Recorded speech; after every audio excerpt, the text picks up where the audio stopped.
I'm Katie Cullen with AfterBuzz TV, and I'm here with Bani and Fact Fiction from the Houston Outlaws. How are you guys doing today? Good, thank you. Doing great, thank you. Yeah, thanks for being here. Have you been to RTX before? Never, no. First time, yeah. Are you enjoying the con? Yeah, it's great. There's so much stuff to do here. It's really awesome. It's been crazy. I honestly wasn't very familiar, and so just seeing everyone here and their passion, it's so great. And I saw that you played Funhouse yesterday, I believe. How did that go? It was a little easy, you know, as you would expect. You know, I don't, you know, I'm not going to blame them or anything. But yeah, we mixed it up a little at the end, so it was a little more fun. It was just, you know, a fun time. We got to mess around with some unconventional strategies and just have a little bit of fun. So strategies that you probably wouldn't put into league play? Yes. Probably not. Yeah. So can you talk about the unconventional strategies, or is that like someone's going to scout that? I mean, yeah, we can talk about it. Yeah, I mean, there's not much to scout. Yeah. Fact Fiction played Hammond, and he's pretty good at it, so that's cool. We did a little Symetra Bastion strats with the new teleporter, which is fun, yeah. I wouldn't say it's, you know, viable, but it's fun. So let's talk a little bit about Hammond, about Wrecking Ball, for those not as familiar. His introduction into Overwatch as a game caused a little bit of contention in the fandom. What do you guys think of the character? I think he's a really cool character in terms of like the design, right? So like his mechanics are really interesting, high skill, which is really cool. I like to see that in Overwatch. The lore that he's a hamster in a ball is a little, you know, I'll let it go. I don't know. I love him, honestly. Like, he's been in the works for a while. Like, we've known about Hammond in the lore for a while, and so seeing him as a hamster who rode on Winston's escape pod and then fought in a gladiator arena in Junkertown, I don't know. It's just fun. It's just cool. I like it. It's just this beautiful level of silly that Overwatch is super good at. Yes. How do you think he'll change the professional meta going forward? What do you think? I think it's really, really interesting because from the way I've been thinking about it, I don't really think he fits into any current composition. So any composition is going to have to be made around him.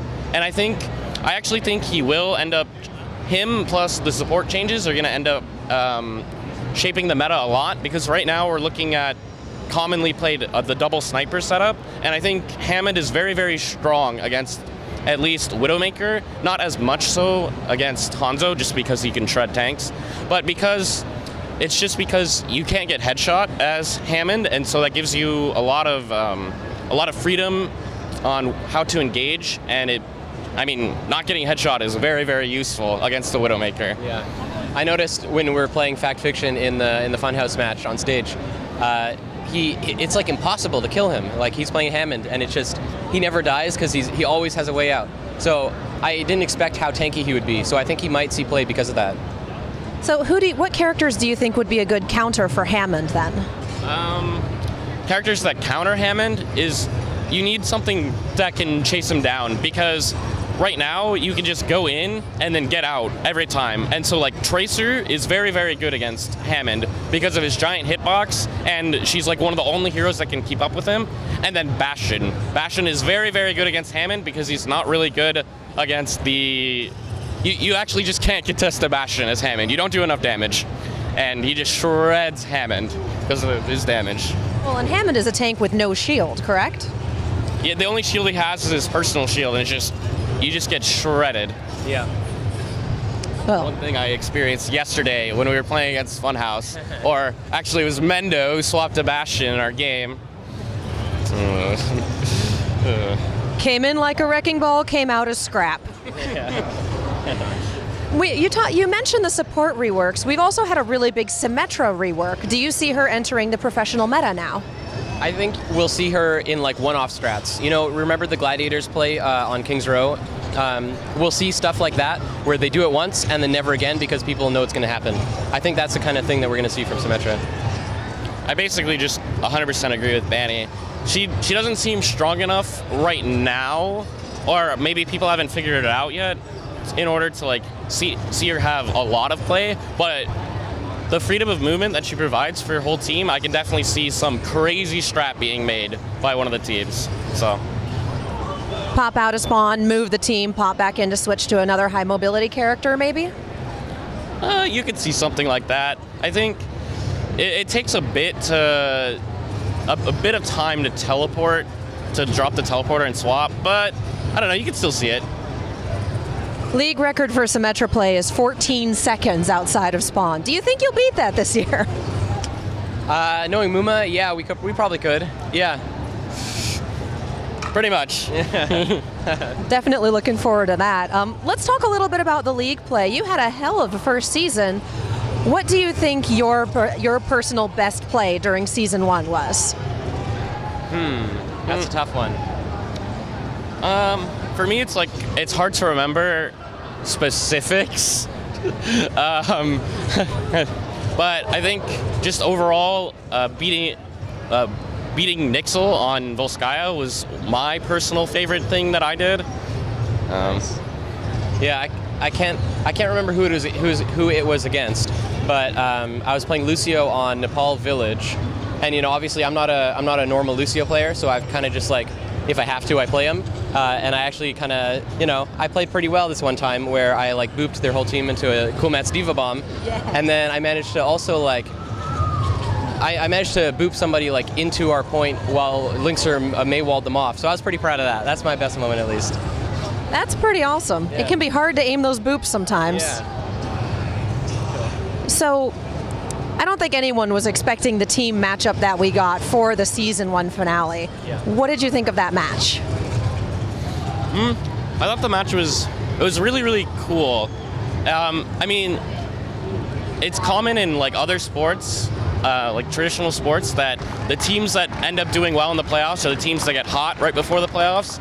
And so you have the tale of two teams, because London was not the team that got hot before the playoffs, but Philly was. They were on fire at the end of stage 4 and in the beginning of the playoffs. And so like you see them get hot and you know they have the talent, and with a team like Philly, they're like very, very emotional and inconsistent. So when they get hot, you can see them going all the way.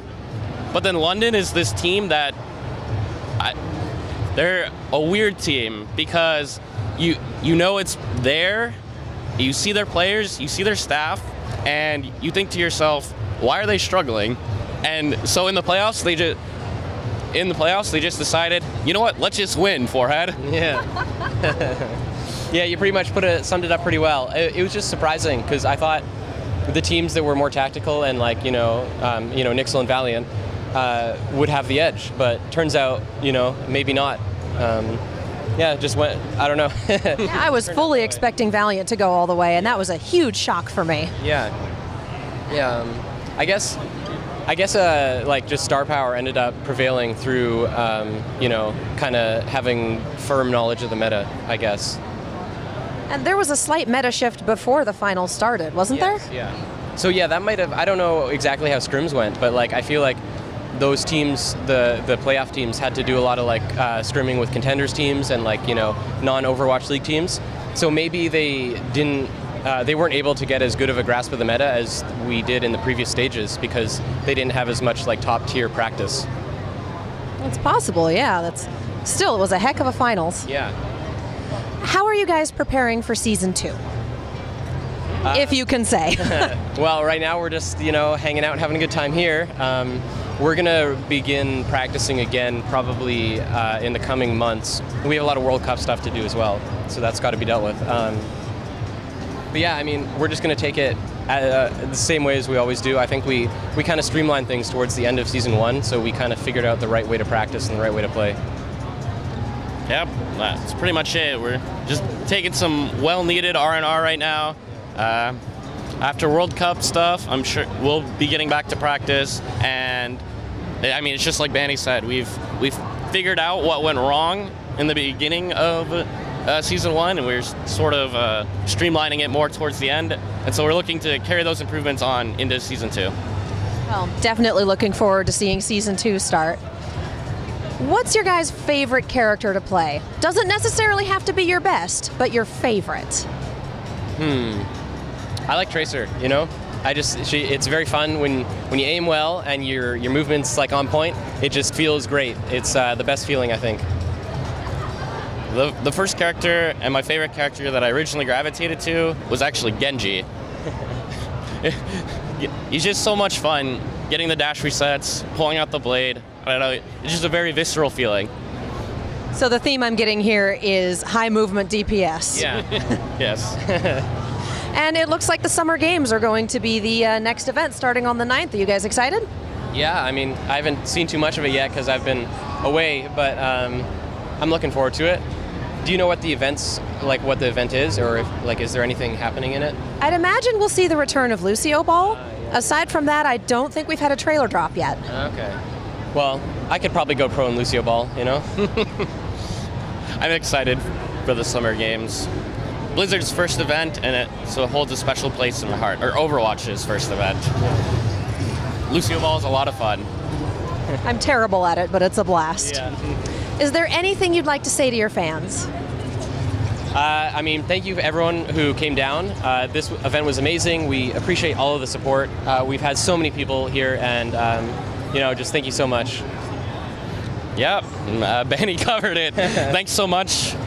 We couldn't do this without your support. Thanks for coming out and always supporting us. Thank you guys so much for talking with me today. Yeah, thank you. Thank you. And thank you guys for watching.